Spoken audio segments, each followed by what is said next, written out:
Welcome to Parenting Tips with Dr. Glow on the WDKX Podcast Network, where the conversation never stops. I'm reminding you that education is in my DNA. Many of us are very familiar with the importance of participation, the importance of becoming a part of a community, a committee, an organization, and embracing the folks that are involved with that organization.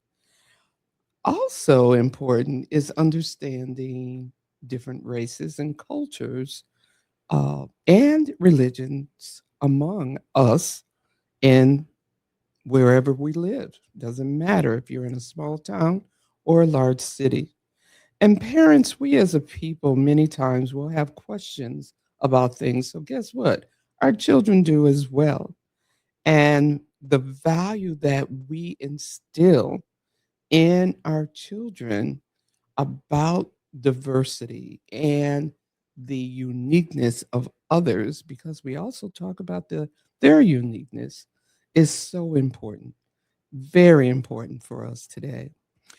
This is being recorded during the month of February 2026. And as most of us know, February is a month nationally that President Gerald Ford years ago declared as Black History Month in order to embrace the diverse population we have in this country and celebrate not just music, not just the arts, not just the science, but all things related to our culture. And we must definitely embrace our culture, not only as a Black person, but you could be of another race as well. And so it's crucial to acknowledge the work of our ancestors. We cannot overlook their contributions because these folks, our ancestors, our family members, friends, and those among our community exhibited resilience and have been an integral part of American history. Yeah, it's not just Black history, but American history. So when we talk with our children, the important thing is to remember that this celebration is not just the fact that it's Black History Month, but it's a celebration of Black History Month. And it serves to educate the public, to help to combat systemic racism, and to foster empowerment among those around us. We want to ensure, and this is so important, that we are more inclusive in our society as opposed to exclusive. We want to ensure that there's an accurate narrative that is given related to our history. As you know, we have seen so many things that have been happening on the national level with the leader of this country who is making attempts to erase the history that is Black history. And it also is American history. We want to advocate and ensure that that information is not erased. So, taking our children to different cultural events, activities, art gallery, whether it's at the Strong Museum, whether it's at the Rochester Museum of Science, it doesn't matter, or even performing art venues like the theater. It is important that we do these types of things. And our key reasons is what the key reasons, I should say, is what I want to talk about.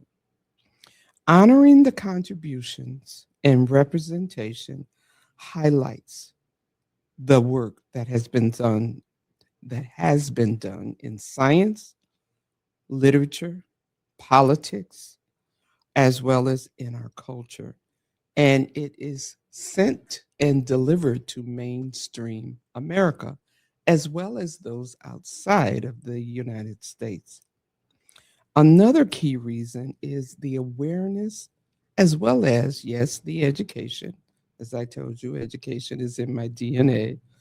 It provides a time, a specific time, February 1 through February 28th, even though many people will say Black history should be celebrated 365 days a year. Well, in different people's worlds, that may be happening. But within our national agenda, those 28 days are dedicated to helping folks to understand the complexities, the nuances related to Black history and how it's different from American history as a whole.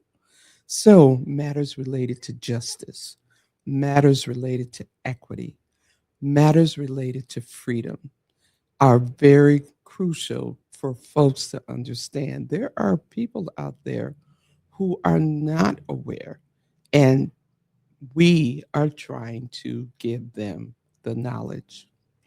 A third reason is to challenge what sometimes is skewed information in the media. There's inequality in terms of representation of those who are Black and Brown. So it's a reminder that we have to confront whatever are the challenges or the injustices that are out there and eliminate systemic racism as it relates to educating our society as a whole. We must also foster understanding.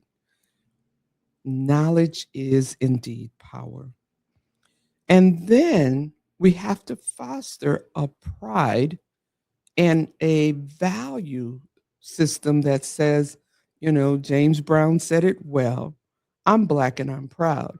And I remember as a teenager when that song came out, and there were people who say, we shouldn't have pride. Well, in a sense, you should have pride in who you are. We want our children to have pride in who they are. We want them to be concerned about not just their appearance, but their personality and their knowledge about information. And so we want to ensure that we celebrate our legacy. And one of the biggest legacies we have in the Black culture is resilience. I could go on to talk about slavery. I'm not going there today. The next key is, and this is probably one that I challenge myself with a lot of times, is to take action, to be a catalyst for action when we see or we know that something is just not quite right. I remember many times being involved, especially as a young adult in college, in a few things at the PWI, primarily white institution that I attended, and that there were things that we had to speak out about. And I was a part of the leadership of the Black Student Union.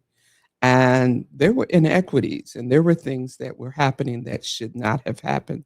And so we called the administration to action and to be more inclusive in the menu items that were being served and what types of books were being sold in the bookstore, as well as all other types of what some people may consider as minor, but we felt were major issues.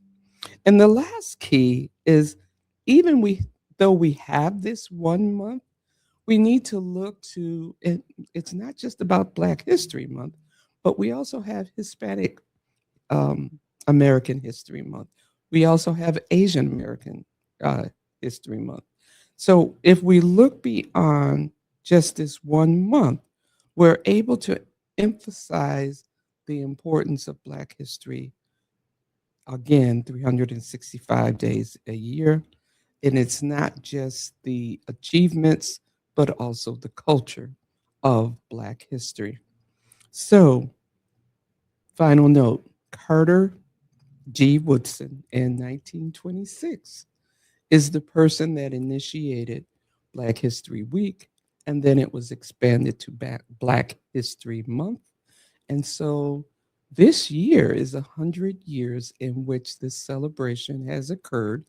It hasn't been 100 years that it's been a national holiday in the United States, but we do need to recognize that this is monumental this year, 2026. You have been listening to Parenting Tips with Dr. Glow on the WDKX Podcast Network, where the conversation never stops. Question: have you embraced the value of celebrating, not just knowing about it, but celebrating Black History Month with your children?